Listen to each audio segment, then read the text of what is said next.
Hello everyone, আবার চলে এলাম আমার আরেকটা নিউ ব্লগ নিয়ে।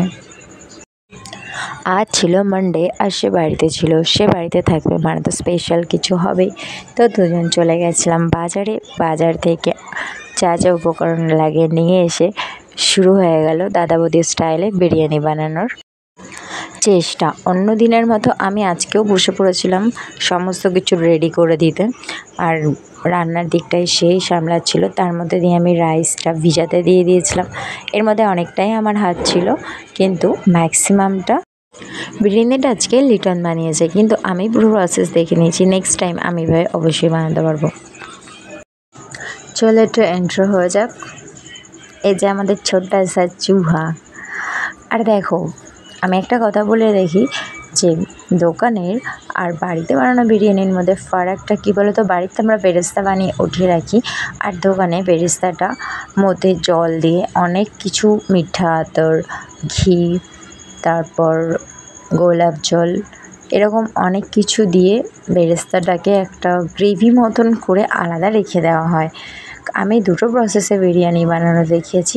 একটা আমাদের বাড়িতে যেমন আমার শাশুড়ি মা বানায়, আরও অনেকে আছে আমাদের রিলেটিভ তারা বানায়, আর একটা আজকের প্রসেসে। বাট আজকে আমরা যে প্রসেসটা ইউজ করেছিলাম, ধারণা ছিল না কেমন হবে, বাট এই প্রসেসে অনেক বেশি টেস্ট হয়েছিল। এখানে গোলাপ জল, মিঠা আতর আর দিয়ে একটা জল তৈরি করে রেখেছিলাম, আর এদিকে আমি চিকেন কষা করার জন্য রান্না করছিলাম, আর ওইদিকে ও এগুলো ভাপে দেওয়ার জন্য রেডি করছিল বিরিয়ানিটা।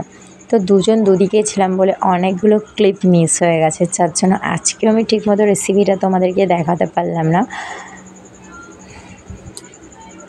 ব্লগ ভিডিও, এই জন্য রেসিপিটা খুব বেশি ম্যাটার করে না। এটা যেহেতু আমার কুকিং ভিডিও না, তাই জন্য আমি রেসিপির উপর বেশি ফোকাস করিনি। অনেক প্রসেসে বিরিয়ানি বানানো যায়, বাট আজকে যে প্রসেসটা ইউজ করেছিলাম, এটা যেরকমটা আমরা দোকানের কেনা বিরিয়ানিটা পাই ঠিক ওই রকম হয়েছিল মেশানোর পরে। যেদিন আমি নিজে হাতে পুরোটা বানাবো বা নিজে হাতে বিরিয়ানিটা বানাবো, সেই দিন অবশ্যই তোমাদেরকে আমি পুরো রেসিপিটা দিয়ে দেবো। আর সেদিন আমি কুকিং ভিডিও হিসেবেই ভিডিওটা বানাবো, ব্লগিং হিসেবে বানাবো না। তো যাই হোক, দেখো ওদিকে ও দমে দেওয়ার জন্য রেডি করছে, আর আমি এদিকে চিকেন কারিটা করে নিয়েছি। কালকে আমি এক প্রসেসে চিকেন কারি করেছিলাম, বাট খেতে দুর্দান্ত হয়েছিল। সেই সেম প্রসেসে আজকেও আমি চিকেন কারি করেছি, আর তার সাথে ছিল সুন্দর এই বিরিয়ানিটা। ইয়াস, তো মহা খুশি।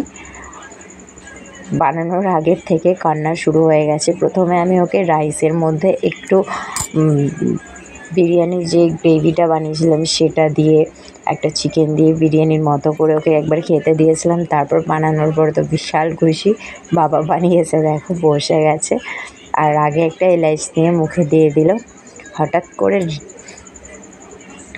দেখেছো, আমি বলেছিলাম যে দোকানে যেরকম হয় সেরকমই এসছে।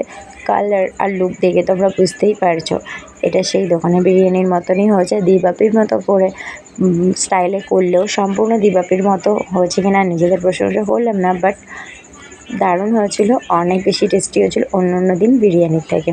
আর এই যে আমার চিকেন কারি, এটার ক্রেডিট পুরোই আমার, সম্পূর্ণটা আমি করেছি, আর বিরিয়ানিটা বানিয়েছে ইয়াসের বাবা।